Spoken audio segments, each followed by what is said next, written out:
Well, in 2005, an Israeli archaeologist announced to the world that she had uncovered the ruins of King David's palace in Jerusalem. For centuries, King Solomon's tomb remained one of history's greatest mysteries.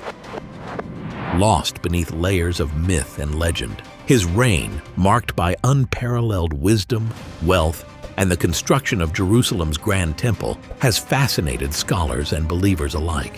Buried secrets. New evidence points to King Solomon, Sift's final resting place. But what if this ancient enigma was finally solved? What if, after 5,000 years, archaeologists unearthed Solomon's final resting place? Could this discovery rewrite biblical history as we know it? Archaeologically, how do you establish that this was the palace? How do we know that? Today, we unravel the incredible story behind the shocking discovery that has left the world speechless and explore the enduring mystery of one of history's most legendary kings.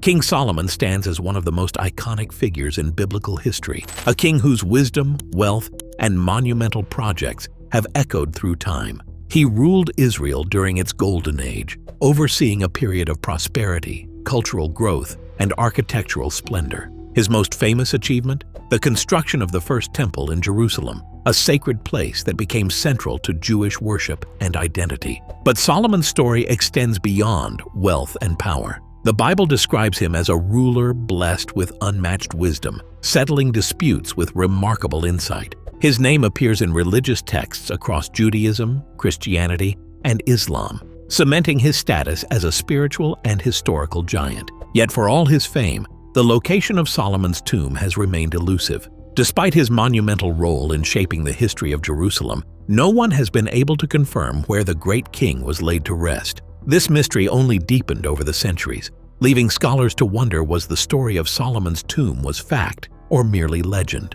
For centuries, the tomb of King Solomon was considered nothing more than a myth, a legendary tale with no physical evidence to support it. The idea of Solomon's tomb was often dismissed as a symbolic narrative, something that lived only in the pages of the Bible and the imaginations of storytellers. After all, if a tomb belonging to one of history's most significant kings existed, surely it would have been found by now, right? Historians and archaeologists had long regarded the location of Solomon's burial as a puzzle too complex to solve. Many believe that his tomb had either been destroyed or hidden during Jerusalem's turbulent history, particularly during invasions and conquests that left the city in ruins. The absence of definitive archaeological evidence fueled skepticism, with some even questioning whether Solomon's reign had been exaggerated or mythologized over time.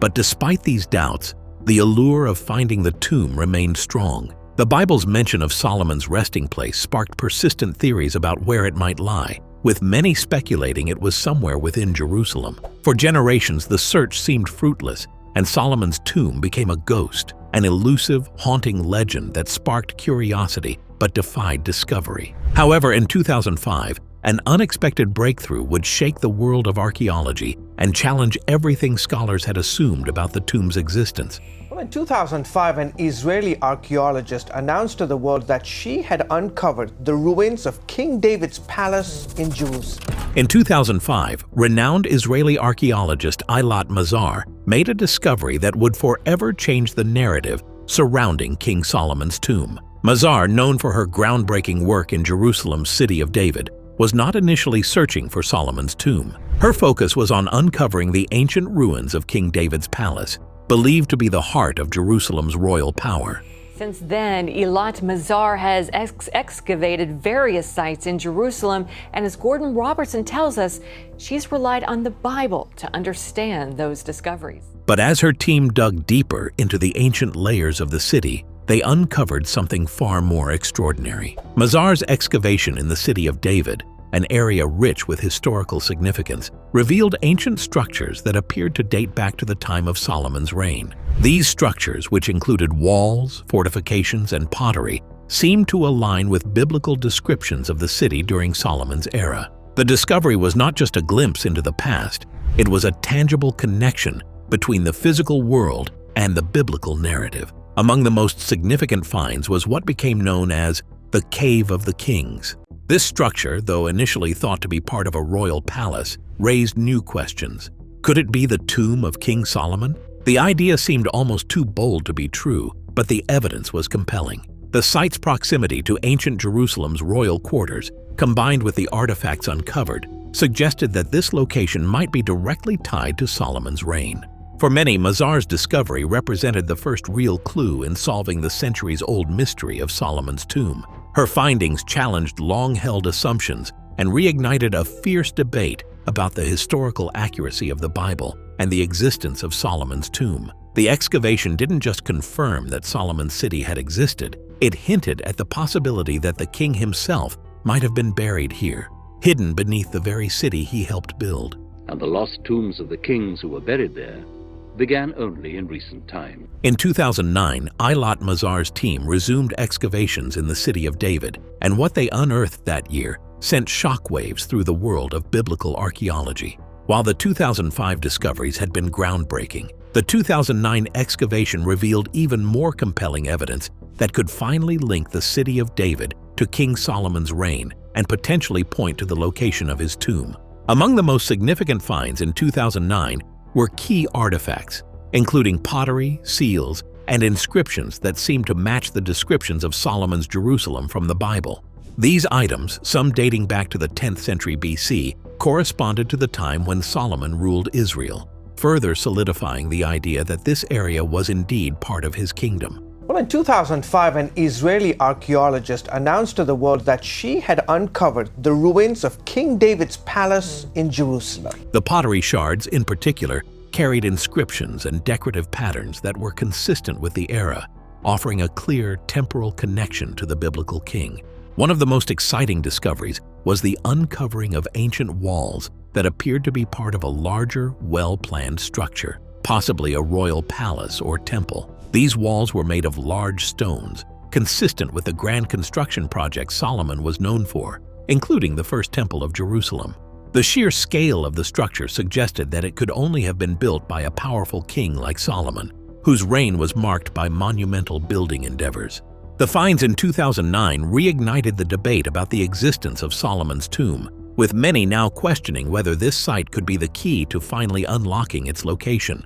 Though the tomb itself had not yet been found, these new discoveries seem to provide the missing links in the puzzle, offering a tantalizing glimpse into the grandeur of Solomon's Jerusalem. The possibility that Solomon's tomb might lie somewhere beneath these ancient walls suddenly seemed much more plausible. One of the most striking discoveries made during the 2009 excavation was the revelation of a massive wall dating back to the 10th century BC, a time believed to coincide with King Solomon's reign. This wall, uncovered in the heart of Jerusalem's city of David, became a crucial piece of evidence that could potentially validate the biblical narrative of Solomon's kingdom. The sheer scale and craftsmanship of the wall suggested it wasn't built by just any ruler. It was the work of a king with immense resources and ambition like Solomon. The wall, measuring up to 4 meters in height in some sections, was constructed from massive stone blocks, many of which were carefully fitted together in a style consistent with other known structures from Solomon's era. This architectural feature was critical because it matched the descriptions found in biblical texts of the grand construction projects attributed to Solomon, including the first temple and royal palaces. These building projects were said to reflect the prosperity and power of Solomon's reign. Now first, like always, be sure to hit the like button down below. It helps us out tremendously with the reach of this video. Thank you. And this newly discovered wall seemed to provide physical evidence of that wealth and ambition. Eilat Mazar boldly proposed that this wall, based on its size and craftsmanship, could only have been built during the reign of either King David or King Solomon. No other ruler from the period would have had the resources or manpower to undertake such a monumental task. The discovery immediately raised the question, could this wall be part of Solomon's palace, or perhaps even part of a larger temple complex, such as the one Solomon famously built in Jerusalem? This monumental wall, alongside the other artifacts uncovered in the excavation, strengthened the theory that Solomon's kingdom had a physical presence in the city of David. It gave researchers a tangible connection between the Bible and the physical world, offering a glimpse into the grandeur of Solomon's reign and reigniting the search for his long-lost tomb.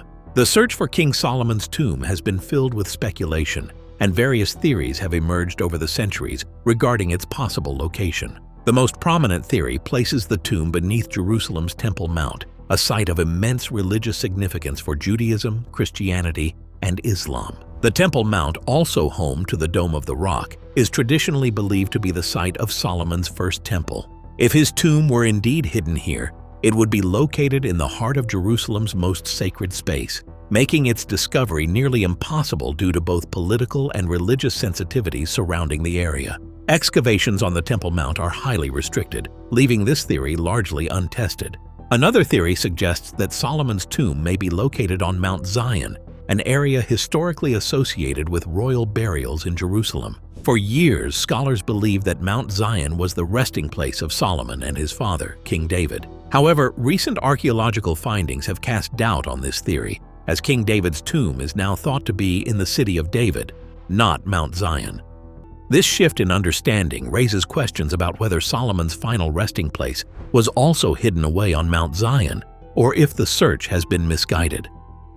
As the mystery continues to unfold, some researchers are even considering alternative locations, including caves in the city of David or hidden chambers beneath ancient structures.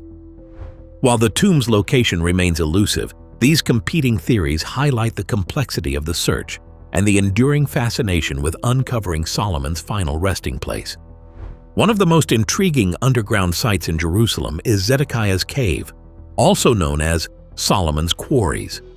Located beneath the Old City, this vast limestone quarry has long been a subject of fascination for archaeologists and historians.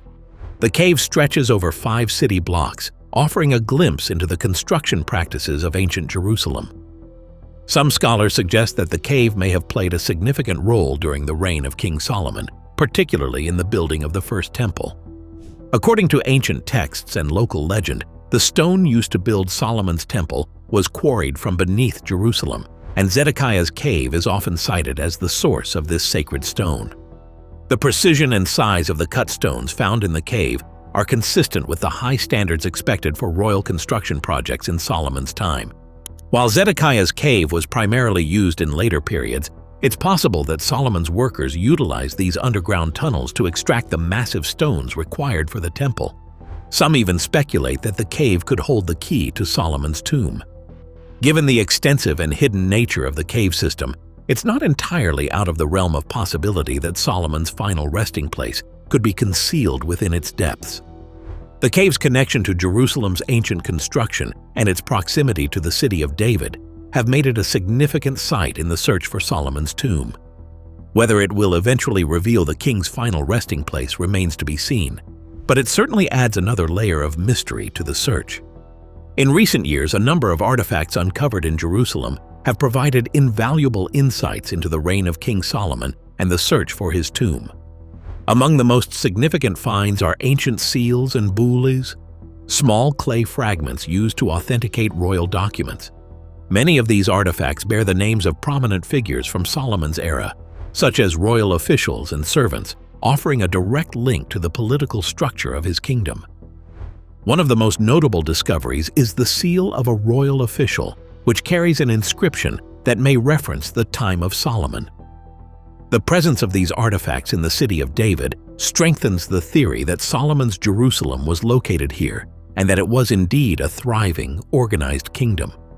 These seals and inscriptions are more than just remnants of the past. They offer clues that help archaeologists understand the social, political, and economic dynamics of Solomon's reign. These discoveries also add depth to the mystery of Solomon's tomb. As archaeologists continue to unearth more items tied to Solomon's era, the possibility grows that the tomb could be nearby, hidden beneath layers of history yet to be uncovered. Each artifact serves as a reminder of the king's extraordinary reign and the enduring quest to unlock the secrets of his final resting place. Despite the incredible discoveries in Jerusalem's city of David, the search for King Solomon's tomb remains elusive. Archaeologists have uncovered numerous artifacts and structures linked to his reign, but the king's final resting place continues to evade discovery. This raises the question: could Solomon's tomb have been deliberately hidden, lost to time, or destroyed by the many invasions and conquests Jerusalem has endured over the centuries? Some scholars speculate that Solomon, known for his immense wealth and wisdom, may have taken extraordinary precautions to ensure his tomb remained hidden.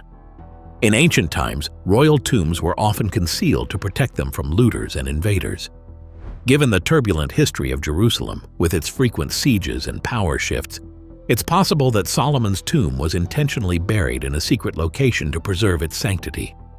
Additionally, the shifting sands of time, combined with the numerous destruction events that Jerusalem faced, may have contributed to the disappearance of the tomb. Earthquakes, fires, and invasions could have obliterated any trace of the king's final resting place, leaving only fragmented clues behind.